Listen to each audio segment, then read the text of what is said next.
اهم.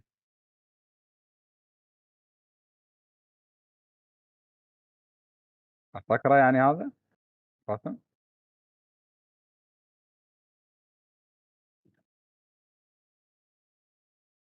حلو فكرته.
تمام.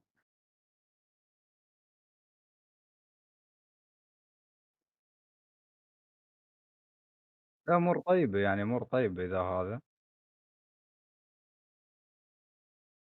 يعني ذكريات. حلو، أوكي.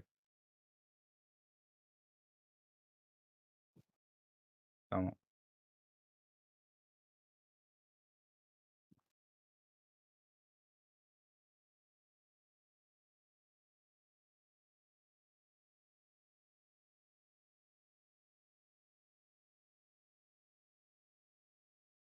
تمام. أمور طيبة، يالّا.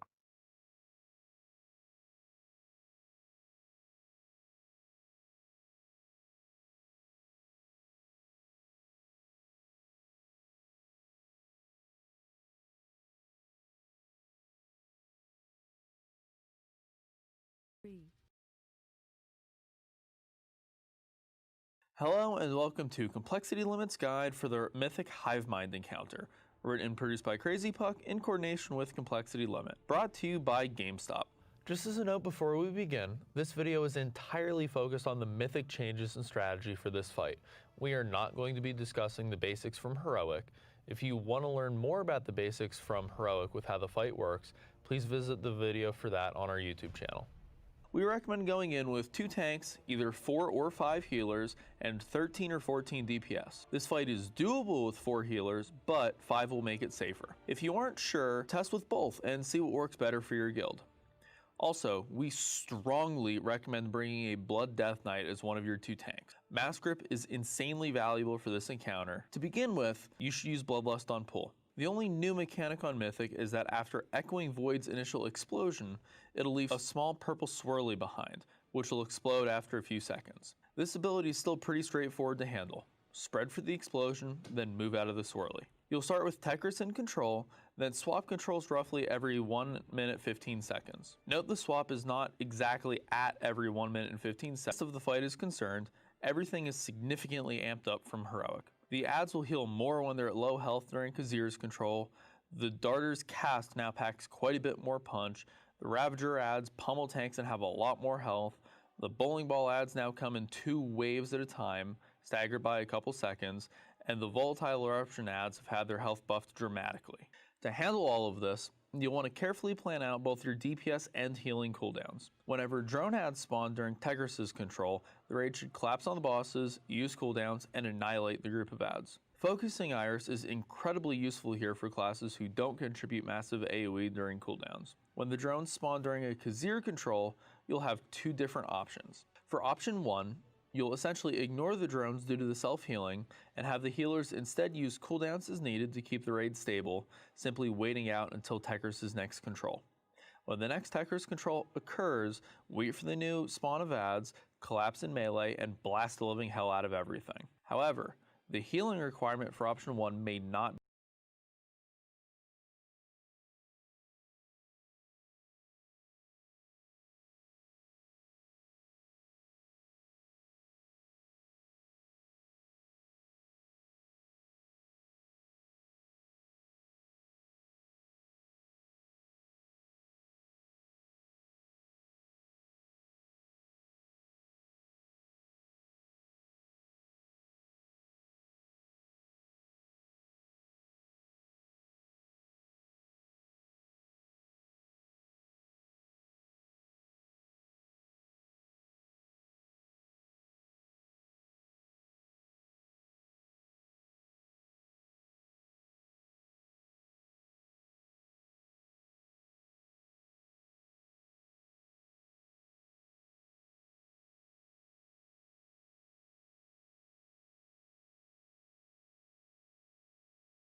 be manageable for your guild. If that's the case, and you cannot heal through the set of drones during Kazir's control and just simply wait them through collapsing on your selected boss to blast down these ads instead of using them during the Tegris ads. Ensure that you actually kill these ads through their self-healing. When the darters spawn, all ranged DPS should hard swap and focus them down. Melee should kill any that come near the bosses. If you have Blood Decay, you should use Mass Grip on these ads during Kazir's Hive Mind control and make sure they die at ASAP and don't just heal themselves up forever. You should also utilize single Death Grips to bring these darters back into melee range whenever possible.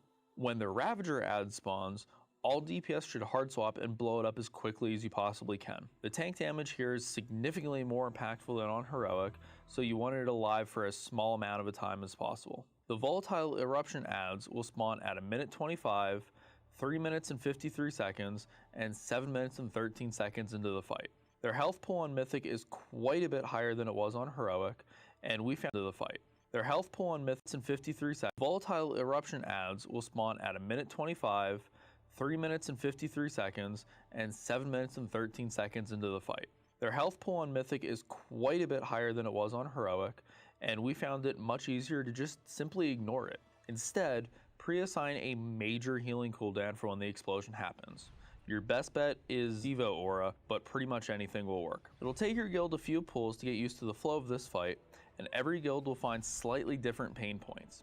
If you're going with drone strategy option 1, you may want to use available healing cooldowns during Echoing Void when Kazir has control to help make sure everyone stays stable when the drones are also hitting people. If you're using option 2, maybe your remaining healer cooldowns will fit better when the darters are alive, as their AoE can be quite dangerous. Some of these things you'll just need to decide based on your own guild and how you guys want to approach the encounter. As a final note, if you want very detailed timings of when each ad spawn or ability occurs, you can find that in our written guide at complexity.gg/limitguides. Thanks for watching.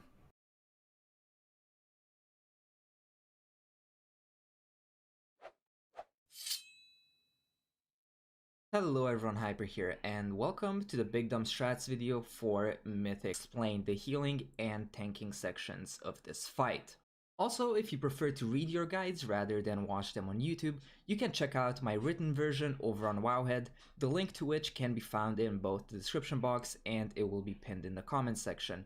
Also, if there's only one specific section that you want to watch, I will have the timestamps in the comments section Before I even mention anything related to strategy, here's a little advice whether or not you should go to Shadhar or Hivemind after you've defeated the first 3 bosses. Generally, Hivemind is regarded as an easier boss. Most guilds tend to prefer it. However, if your raid has really strong single target DPS and overwhelmingly have 2-minute cooldown classes as your DPS players, then you might have an easier time on Shadhar. The mythic changes on this fight are not very significant because if you do the mechanic properly, then you will simply not even have to deal with the mythic changes. First of all, if you get hit by corrosion, which is the roly-polies, if you get rolled over, they apply a debuff that decreases the healing that you take. This is more severe on mythic than it is on heroic. And then the second major change is that Echoing Void will trigger Entropic Echo. So after it explodes, it will leave behind a puddle, and you just want to move out of the puddle, then the puddle explodes as well. For the mythic version of Echoing Void, especially for the melee DPS, I recommend moving out of the boss's hitbox just for a moment, letting Echoing Void explode, then moving back into the boss's hitbox where it should be a safe zone to not get hit by the Entropic Echo. The general strategy on this fight is fairly straightforward. First of all, you want to always tank the bosses near one of the walls because this is going to make dodging acidic Akirs, the roly-poly,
Always a lot safer, since generally they tend to roll through the middle of the room in one way or another. Sometimes they can roll along the edges of the room, but that is a lot more rare. So typically, if you're near one of the edges of the room, you will be a lot safer.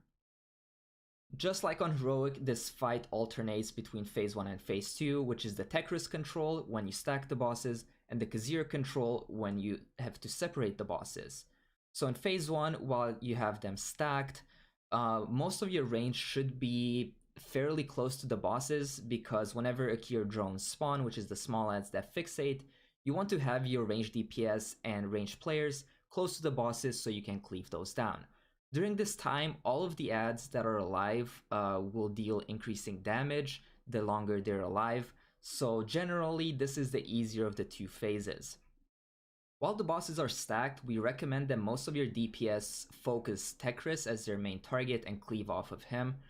This is because whenever the boss is spread for Phase 2, all of your raid will be stacked on Khazir. So because of this, your Tekris damage will kind of fall behind a little bit, and each time you stack the bosses back up, you will need to play catch up to get Tekris down to the same health as Khazir.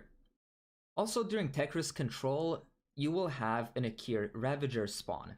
Now this ad is fairly nasty to the tanks. It does a lot of damage. The bleed it applies deals a significant amount of damage. So your DPS typically should focus down the Akir Ravager as the highest priority target. However, if your raid has really good cleave damage and your tanks aren't really struggling with staying alive, then you can choose to focus the bosses and just cleave the Ravager. For Phase 2, whenever Khazir gains control, you will want to separate the bosses, and your entire raid should move with Khazir. There's a few reasons for this. First of all, Tekris does a frontal ability, so it slightly limits the space that you can use around the boss. And also the fact that Khazir has a cast that is pretty much mandatory you interrupt, it's better for the whole raid to move with Khazir. So while the bosses are separated, a volatile drone will get empowered and start casting volatile eruption. Normally on Heroic, you would simply kill this ad and the volatile eruption cast would never happen. However, on Mythic, this ad has too much health.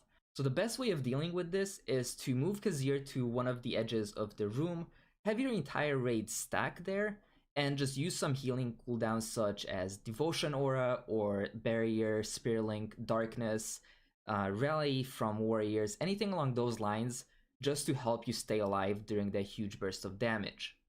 And once the cast goes off, your raid will need to spread out again because you will get another cast of Echoing Void, but from there you just essentially repeat Phase 1 and Phase 2 while moving around the room. Up on the screen, I have a quick graphic as far as what our raid movement and boss movement looks like. You don't need to stick to this super close. I just wanted to show you how we do it and to give you an idea of how it should be done. Essentially, you just want to start in one of the corners of the room, then work your way all around the room, because every time you end up killing ads, they will leave behind puddles, so they will essentially cut off a usable area of the room. So you need to kind of navigate a little bit more carefully than you do on Heroic. So as far as the kill time that you should be looking at, you ideally want to kill the bosses either during their third stack phase or before that. If the fight goes any longer than the third stack phase, you will most likely run out of healing cooldowns and fall behind on damage. If you're able to make the damage check and kill the bosses before or during their third stack phase, we also recommend crowd controlling the fourth wave of darters. A very significant source of damage during this fight will come from darkers casting the Psionic Resonance.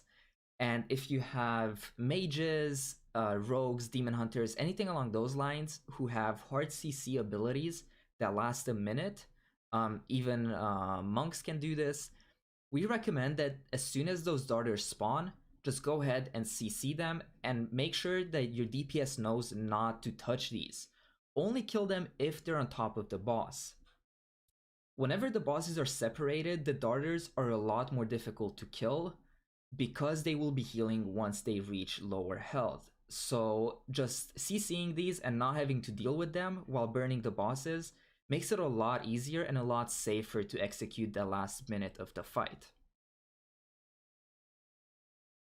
As a gamer, you know how frustrating it can be when you experience a slow or inconsistent game. For the DPS section, I mainly want to talk about a few timings and some target priorities that you should keep in mind. This is one of those fights where it's really easy to get baited into doing big damage on the wrong targets.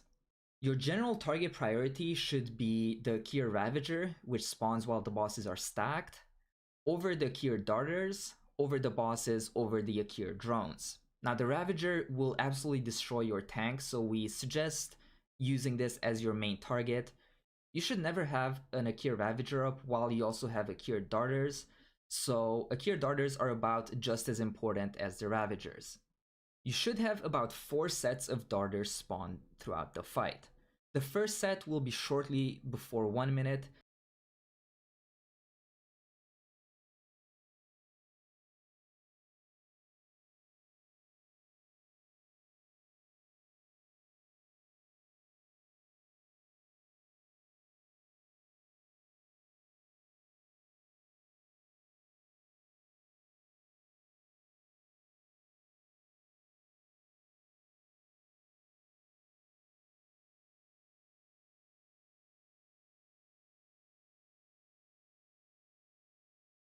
Second set will be at 2 minutes, third set will be at around 3:15, while fourth set will be at around 4:20.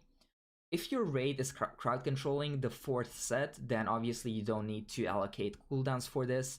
But for all the other ones, especially the one that spawns at 2 minutes and 3 minutes, you will need some sort of cooldowns to actually deal with these. If your raid has 1 or 2 Demon Hunters in it, I recommend them being the primary targets to get the Mind-Numbing Nova cast from Khazir. Just pick it up, and all of your DPS should absolutely try to interrupt this. Just let it cast a little bit before you actually interrupt to give the Demon Hunters a little bit of an advantage. Next, let's talk a little bit about the cooldown timings for doing effective damage on this fight. The Kier Darters that spawn just prior to 1 minute need to be killed before the bosses are separated. Hunters a little bit of a just let it cast a little, and that way if the cast goes a little bit longer, that spawns at 1 or 2 Demon Hunters in it. I recommend them being the primary targets to get the Mind-Numbing Nova cast from Khazir, just because they generate some extra resources. Just ask them to kick as early as possible.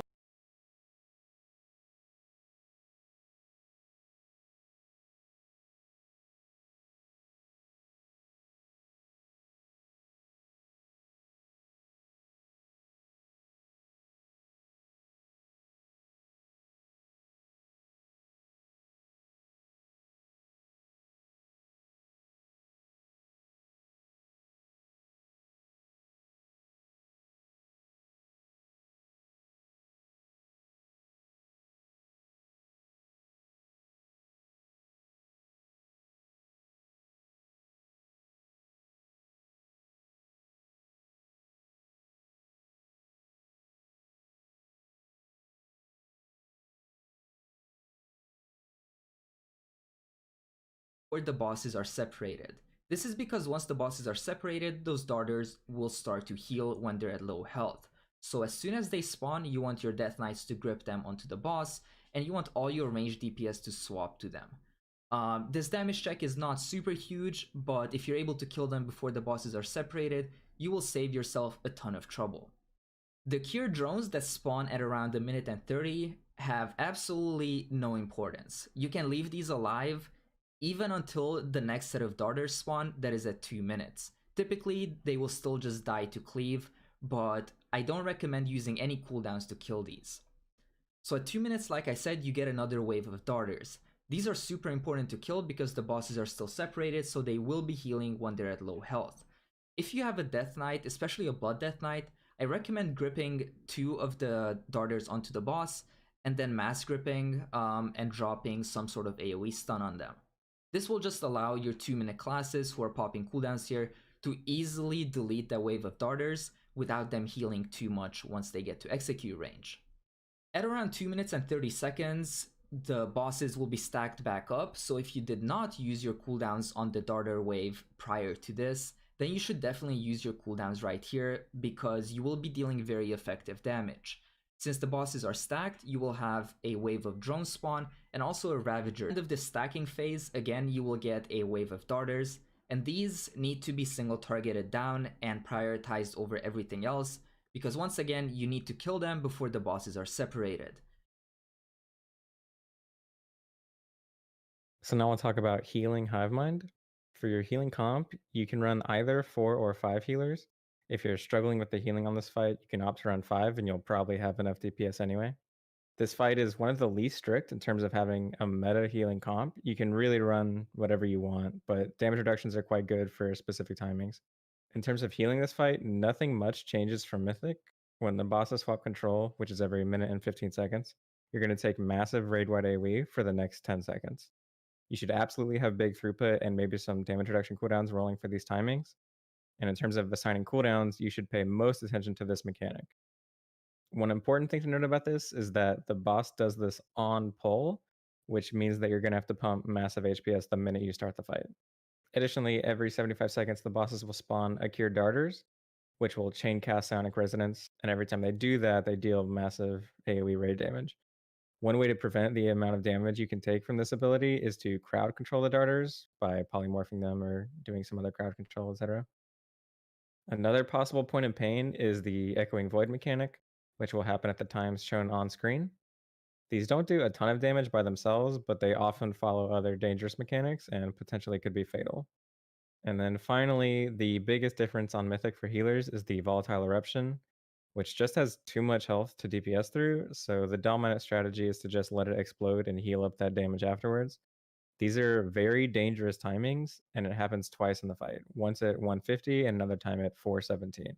You should absolutely have damage reduction cooldowns for these timings. You can assign shouts and or darknesses to these as well, and you just want to quickly top people up after these, otherwise they can die to mechanics that happen immediately afterwards.